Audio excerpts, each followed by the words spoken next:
नमस्कार, आप सबका स्वागत है CY एस्ट्रोलॉजर में। आज के इस वीडियो में हम बात करेंगे गुरु का ये जो राशि परिवर्तन, ये जो गोचर हो रहा है वृषभ राशि में मई 2024 से, इसके हमें किस तरह के परिणाम मिलेंगे। देखिए, गुरु के गोचर के ऊपर हमने पहले भी 2 वीडियोस बनाए हैं। एक हमारा वीडियोस था कंप्लीट सभी राशियों के ऊपर और गोचर को हम कैसे फलादेश करें, ठीक है। वो वीडियो बहुत अच्छा है, उसको भी आप देख सकते हो, उसका भी लिंक आपको आ रहा है, प्लस इसका लिंक डिस्क्रिप्शन में मिलेगा। और एक हमने बनाया था आपका जन्म तारा के ऊपर, जो बहुत इंपॉर्टेंट है। और ये हम बना रहे हैं आपके सर्वाष्टक वर्ग के ऊपर, यानी कि अगर आप गोचर को अपनी जन्म कुंडली या अपनी राशि के अकॉर्डिंग एक जन्म कुंडली बना के उसे सर्वाष्टक वर्ग से भी लगाते हो, तो आपको उसके परिणाम इतने ज़बरदस्त मिलेंगे कि आप ये माने कि आपने सोचा कि हाँ, मुझे गुरु परिणाम ये देने वाला है, और वो देगा कि नहीं देगा ये आप क्लियर कर लोगे। ये भरोसे में नहीं रहोगे कि हाँ यार, वृषभ राशि में आया है, सब वीडियोस कह रहे हैं कि मुझे लाभ होगा, सब वीडियोस कह रहे हैं मुझे घाटा होगा, लेकिन होगा या नहीं होगा ये आपको भी पता चलना चाहिए। देखिए, वैदिक ज्योतिष एक साइंस है और उसको हम कैलकुलेशन के मेथड से ही फलित कर सकते हैं। मैं वैदिक ज्योतिष में काफ़ी लंबे समय से कार्य कर रहा हूँ, प्लस उनको बहुत सारे स्टूडेंटों को सिखाता भी हूँ, और मेरे नए नए कोर्सेज भी आते रहते हैं। अगर कोई वैदिक ज्योतिष सीखना चाहता है मेरे जैसा एडवांस लेवल का, जिसे हम कहते हैं प्रेडिक्टिव एस्ट्रोलॉजी वाला कोर्स, तो आप मुझे नीचे दिए गए नंबरों पे जो है कॉल भी कर सकते हैं, व्हाट्सएप भी कर सकते हैं। अब आपको ये वीडियोस देखना है कि हम किस तरह से इसको सीख सकते हैं या कर सकते हैं। देखिए, सबसे महत्वपूर्ण है आपका खुद का एनालिसिस। देखिए, बहुत सारे वीडियोस आपको मिलेंगे, वो कहेंगे कि ये हो सकता है, वो हो सकता है, उनमें मत आइए, आप खुद एनालिसिस करिए। जैसे कि आपके सामने जन्म कुंडली है, ठीक है, अभी तो हमने गोचर कुंडली लगाई है, ऐसे आप किसी भी व्यक्ति की एक जन्म कुंडली लगा लीजिए। हमेशा याद रखिए कि हमारे जीवन में जो एक प्रस्तारक होता है, यानी कि हर ग्रह जो है वो सभी राशियों में जहाँ जहाँ भावों में बैठता है, तो वो अपने एक बिंदु बनाता है, जिसके कारण वो एक प्रस्तारक बना देता है। तो ये जो आपका प्रस्तारक होता है ना, यहाँ पे ये जो प्रस्तारक बन रहा है, ये सारे ग्रहों का प्रस्तारक है, जिसे हम कहते हैं आपका इनका विनाष्टक वर्ग, और इन विनाष्टक वर्ग से बन जाता है आपका सर्वाष्टक वर्ग, ठीक है। ये है सर्वाष्टक वर्ग, यानी आपकी जन्म कुंडली का पूरा सारांश। जब आप छोटे बच्चे थे तो आपने सुना देखा होगा, आपकी जो एक पुस्तक आती थी पढ़ने वाली, गणित की या किसी भी विषय की, तो उसके अंदर आपका अध्याय होते थे, आपके पाठ होते थे, उन सब के उत्तर दिए होते थे पीछे, यानी उत्तर माला, जिसे हम कहते हैं ना उत्तर माला। तो ये सर्वाष्टक वर्ग उत्तर माला है, ये आपके निकाले हुए परिणामों को कंफर्म करता है कि हाँ, आपने कहा कि शादी होगी, शादी किस तरह की चलेगी, वैवाहिक जीवन किस तरह का चलेगा, ये सर्वाष्टक वर्ग जो है वो कंफर्म कर देता है, यानी कि ये अपना सिग्नेचर, ये एक उत्तर माला है।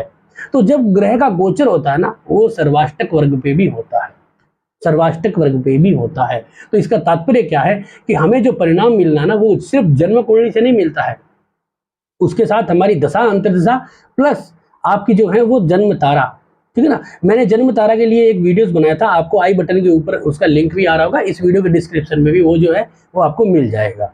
तो यहाँ पे हम सबसे इम्पोर्टेंट जो हम फोकस करने वाला है सर्वाष्टक वर्ग। देखिए, आपके सामने ये सर्वाष्टक वर्ग होता है ना, ये जन्म कुंडली के माध्यम से अगर हम नॉर्मल वे में देखें तो थोड़ा सा भिन्न हो जाता है, लेकिन गोचर के अकॉर्डिंग अगर हम देख रहे हैं तो हमें यहाँ पे ये पता होना चाहिए कि हमारे जो सारे जो वर्ग है ना, सारे जो भाव है ना, उन भावों में 24 या 24 से अगर कम बिंदु हैं, ठीक है ना, 24 आ जाता है तो मतलब एक एवरेज लेवल का, एवरेज से थोड़ा कम है, बिलो एवरेज है। एवरेज होता है 28, यानी कि 28 बिंदु एक एवरेज होता है। अगर 24 आ जाता है ना, तो ये एक एवरेज से बिलो है, लेकिन ये काम ठीक है।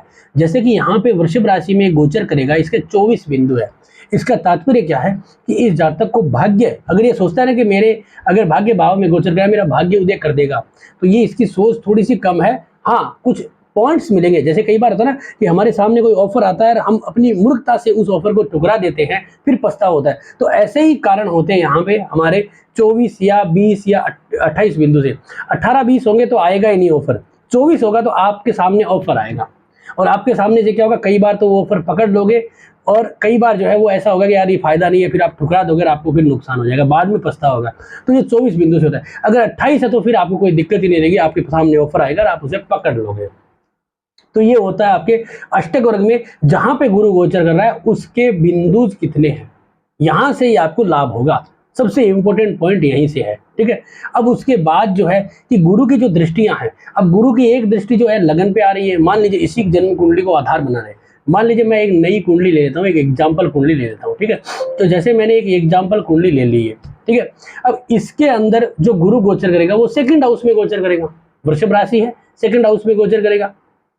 यहाँ पे हम देखते हैं तो यहाँ पे 26 बिंदु बने हुए हैं।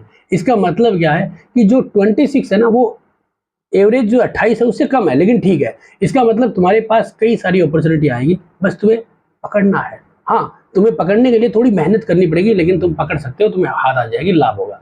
दूसरा, यहाँ पे बैठा हुआ गुरु आपकी पांचवी दृष्टि से छठे घर में दृष्टि डालेगा। उससे क्या होता है कि 32 बिंदु है वहां पे, इसका मतलब यानी 32। इसका मतलब क्या है कि आपको वहां पे लाभ के योग बन रहे हैं, आपको नौकरी से लाभ होने वाला है, नई नौकरी मिल सकती है या नौकरी में प्रमोशन होने का भी योग बन सकता है।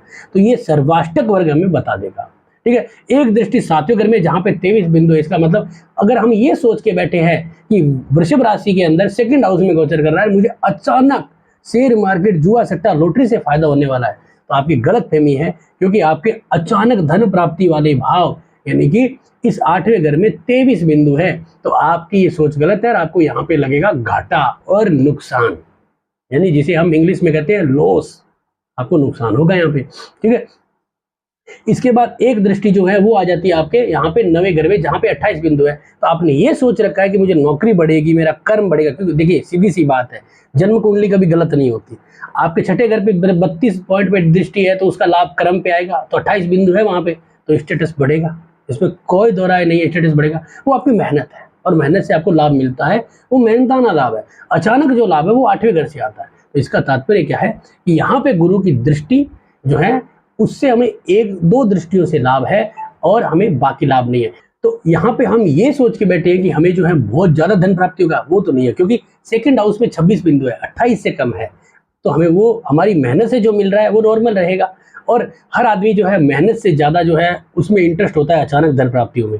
तो अचानक धन प्राप्ति वाले भाव में 23 बिंदु है, इसका मतलब कोई बड़ा लाभ नहीं नजर आता। तो इसका तात्पर्य क्या है? इसका तात्पर्य यही है कि हमें गुरु का जो गोचर हो रहा है उसे हमें सर्वाष्टक वर्ग से भी लगाना है।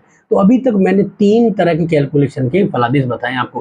पहला, जो हम अपनी जन्म कुंडली में दशा अंतर्दशा के द्वारा, दूसरा जो है वो हमने जन्म तारा, और तीसरा जो हमने बताया सर्वाष्टक वर्ग। अगर आप इन तीनों चीजों को सम्मिलित करके परिणाम निकालते हो, 100% बेस्ट परिणाम आपको मिलेगा। तो आज का ये वीडियो आपको कैसा लगा जरूर बताएं। अच्छा लगा तो लाइक करें, शेयर करें, सब्सक्राइब करें। धन्यवाद दोस्तों।